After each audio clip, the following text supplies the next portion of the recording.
Welcome back mga katutok. Balik pamamana naman tayo mga katutok. Yun unang pana natin silay agad mga katutok. 150 per kilo.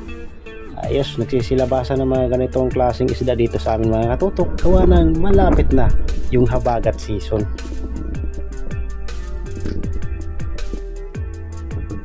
Sisidulit tayo at ito may nakita tayo ditong isang ipos-ipos mga katutok. Pero sa unang tira natin ay hindi tinamaan. At ito binalikan ko, nasa kabila lang pala mga katutok. Yun, sapul ka na. Pang ulam ito bukas mga katutok. Sarap ito gataan mga katutok. Ang ganitong klaseng isda, ipos-ipos o saging-saging ang tawag namin dito mga katutok.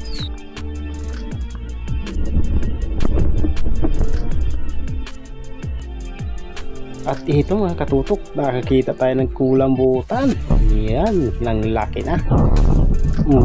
Sakol ka, mahigit 1 kilo siguro ito mga katutok. Kasi medyo malaki na.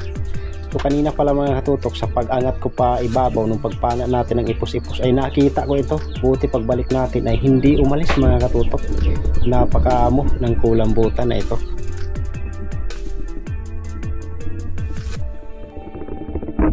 Sisili tayo. Ito may pinana tayo ditong isang labahita mga katutok. Pasensya na kung hindi natin na videohan dun sa ilalim gawa ng masikip yung butas na kanyang napagtaguan mga katutok. Pero ayos pa rin dahil na videohan natin pagpana.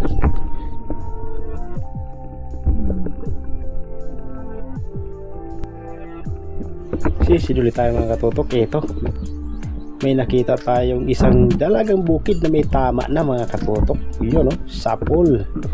Double shot yan mga katutok. Pati corals tinamaan.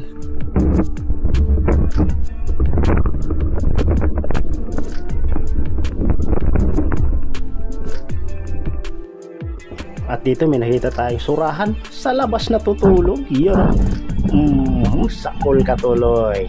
Yan, sobrang init na kasi ng panahon mga katutok, kaya pati surahan sa labas na natutulog.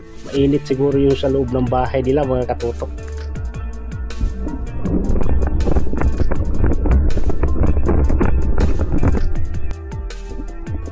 At pagsisid natin ulit ito, 3 danggit yung ating nakita mga katutok, pero mas pinili ko itong malaki. Yun sapol.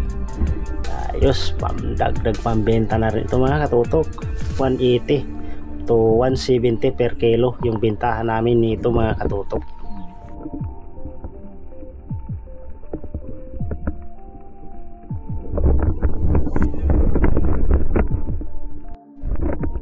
At ito mga katutok, hulaan nyo kung ano itong napana ko. Hindi ko na-videohan mga katutok, napakalapad na nito. Sayang, kumaripas na kasi mga katutok, kaya hindi na ako nagpupil ng camera. At ito na siya mga katutok. Yun, napakalapad na samaral. Medyo malayo na yan ang pinana ko. Kala ko nga mga katutok kung hindi natatamaan kasi napakalayo na. Pero salamat pa rin at tinamaan natin mga katutok. Medyo malakas din kasi yung pana natin na gamit.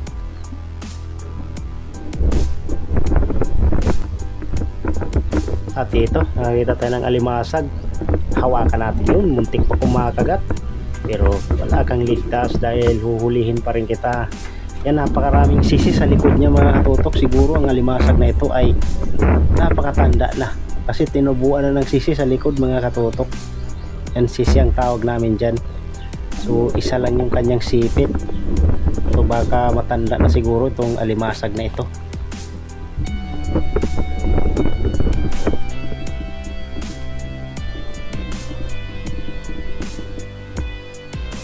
Dito mga katutok, nakikita tayo ng 2 danggit, kaso alanganin pang hulihin mga katutok, kaya pass muna tayo dyan. Hayaan na muna natin yan. At ito yung hindi natin palalagpasin dahil malapad na mga katutok. Isang silay. Sapul ng silay ka. Yun, ganda ng pagkakatama mga katutok. Ayos, 150 per kilo. So na, dagdag na pambenta.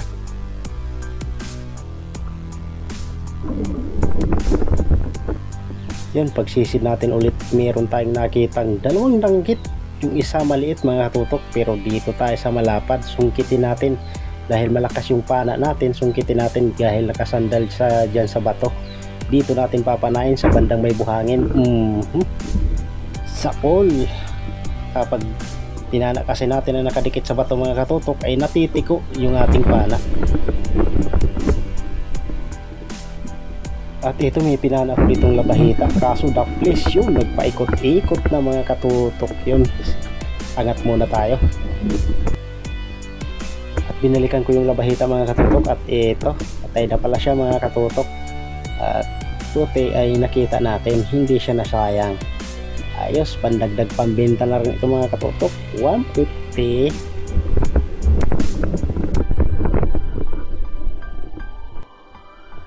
Sisid ulit tayo at ito, isang lamon-lamon yung ating nakita mga katutok. Malapad na ito kaya wag na natin palagpasin. Sapul ka. Ayos mga katutok, solve na ito. Pandagdag pambenta 150. Ayos mga katutok.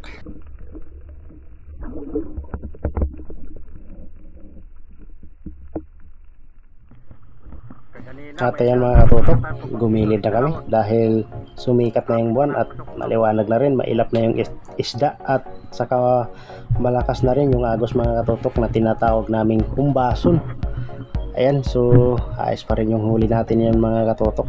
Ayan, kung enjoy ka sa panonood ng video na ito mga katutok ay huwag mo nang kalimutan mag-subscribe, pag-hit ang notification lang din para lagi ka pong updated sa mga video na ginagawa ko kagaya nito. Yan mga katutok, yung mga huli ko pala ay sa bahay ko lang po ipapakita. At ayos yung huli ng dalawa kong kasama, marami din mga katutok. At ayan mga katutok, nandito na pala tayo sa bahay at ito yung mga naging huli natin sa gabing ito. Yung iba dyan mga katutok ay hindi ko na nabidyohan, pero ayos din, makapagbenta na tayo nito bukas na mga 3 kilo.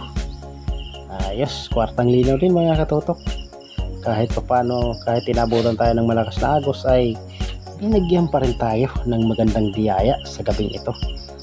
Ayos mga katutok, unti-unti nang sumasampa yung panain dito sa amin gawa ng malapit na ang habagat season. Yan mga katutok, antabayanan nyo po dahil meron tayong shoutout sa hulihan ng video na ito. Mga katutok, isang mapagpalang hapon po sa ating lahat. So, kumusta? Yan, so balik kagigising lang natin. Dito tayo natulog sa ilalim ng punong mangga. So, nandito kami mga katutok. Sobrang init kasi sa loob ng bahay kaya dito kami natulog. Yan, magandang hangin dito. Sobrang fresh. So yan mga katutok, tumungo na tayo sa ating shoutout. Ilagay pa ng hangin mga katutok. Yan, so shoutout pala kay Kaisda TV. Shoutout kay Robin Lara. Shoutout kay Juicy Giger. Rosana Villahermosa from Davao City. At shoutout na rin kay Kabuloy Vlog TV. At sa magkapatid na si Rapis Per Fishing and Rinan Fishing Adventure. Shoutout kay Junli Mix Vlog. Shoutout kay Larry Amos Hilario Laquatsero. Shoutout. Archie Masamayor. Shoutout. Darling Gabijin. Shoutout. De Maestro TV. Shoutout. Shoutout na rin natin si Joe Russell Pelihera. Shoutout kay Padran Sun Fishing TV, Bandaragatiran TV. At shoutout sa Wild Rhyme Critics Tagalog Rap from WRC Production. Shoutout kay Julito. Shoutout kay John TV Vlog. Shoutout kay Bisayang Niwang. Shoutout kay Bernard Kalulot. Shoutout kay Mario Manrique. Shoutout kay Noralyn Misa. Shoutout kay Dix Adventure. Shoutout kay Big Joe TV. Shoutout kay Biris Pero. And shoutout kay Bo Adventure. Shoutout na rin natin si Sagay Adventure, June Fishing TV, at Miss Tisong Laboyo. At ayan mga katutok, so maraming salamat po sa iyong patuloy na panonood mga katutok. Ayan, so bali mamaya ay babalikan naman tayo sa mamamana naman tayo mga tutok. Samantalahin natin habang kalmado at malinaw yung panahon. Yan, so thank you for watching po mga tutok. Hanggang sa susunod po nating upload. Bye bye.